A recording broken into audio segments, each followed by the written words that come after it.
Türkmenistanyň Ilymlar Akademiýasy innowasion tehnologiýalary bagyşlap halkara ilmi amal maslahat geçirýär. 12-13 iýunyny 2 günläp dowam etjek maslahat berkarar döwletiň bagtyýarlyk zamanasyna ilm, tehnika we innowasion tehnologiýalary adlandyrylýar. Türkmenistanyň Ilymlar Akademiýasynyň resmi web saýtyna çap edilen bildirişde konferensiýanyň Ilymlar gününe bagyşlanjakdygy ma'lum edilýär. Türkmenistanda her ýylyň 12-nji iýunyny Ilymlar güni bellenip geçilýär. Geçen ýyl Türkmenistanda 2019-2025-nji ýyllarda sanly ykdysadyýety ösdürmegiň konsepsiýasy kabul edildi. Türkmenistanda innowasion tehnologiýalar boýunça konferensiýanyň geçirilmegi ýurdun media we medeniýet serişdelerine sanly ulgum aňlatmasynyň ilgiderli gaýtalanýan wagtyna gabat gelýär. Ýöne beýleki tarapdan Türkmenistan sanly ugurlary değişli puwdaklarda halkara hasabatlary görä ýygygalyklygy saklaýar. Internet we mobil torlaryň tiýildigini anyklaýan Speed Test barlyk tilsiminiň maý aýyna çap eden hasabatyna görä Türkmenistan oturumly broadband ýagny öýe ýa-da edara kärhanalary oturdulan giňerimli internet tiýildiginiň derejesi boýunça geçirilen barlyklarda 179 ýurdun arasynda iň ýyzaki orny eýledi.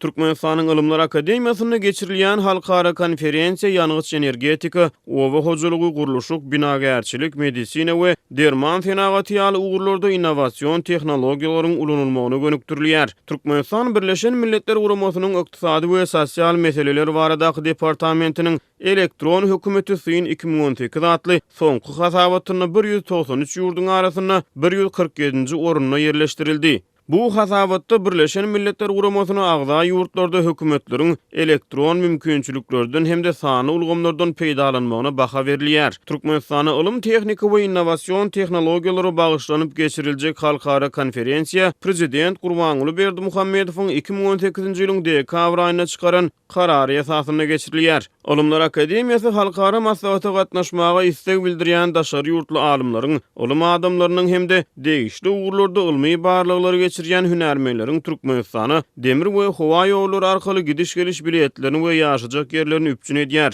Türkmen medeniýetiniň habarlaryna görä ýurtda ýygyderli ýagdaýda dürli halkara ilmi amal maslahatlar we beýleki halkara çäreler ýygyderli geçirilip durýar. Ýöne olarda ara alınıp maslahatlaşylýan ilmi barlyklaryň ýa-da beýleki meseleleriň ýurdun ilatynyň gündelik ýaşaýyş durmuş şertlerini gowulandyrmakda eden oňyn täsirleri barada anyk maglumatlar ýok. Ilymlar Akademiýasynyň bildirişinden ma'lum bolşuna görä maslahat, ykdysadyýet ilmi, tebigat gorumak, ekologiýa, nanotehnologiýa, informasiýa we teleara gatnaşyk tehnologiýalary hemde biotehnologiýaly ugurlara da gönükdirilýär. Türkmen prezidentiniň geçirýän hökümet maslahatlaryna ýurdun oba hojalygyna we beýleki puwdaklaryna ilmi esasy önümçilik ösdürmäge ünüs berilýänligi aýdylýar. Ýöne bu ugurda ädilýän anyk misallar jemgyýetçiligi giňden ma'lumnäl. Galbertide Prezident Berdimuhammedow 2019-njy ýylyň ýanwar aýyndan bäri geçirýän video şekilli iş maslahatlaryny sanly ara gatnaşyk arkaly geçirýär.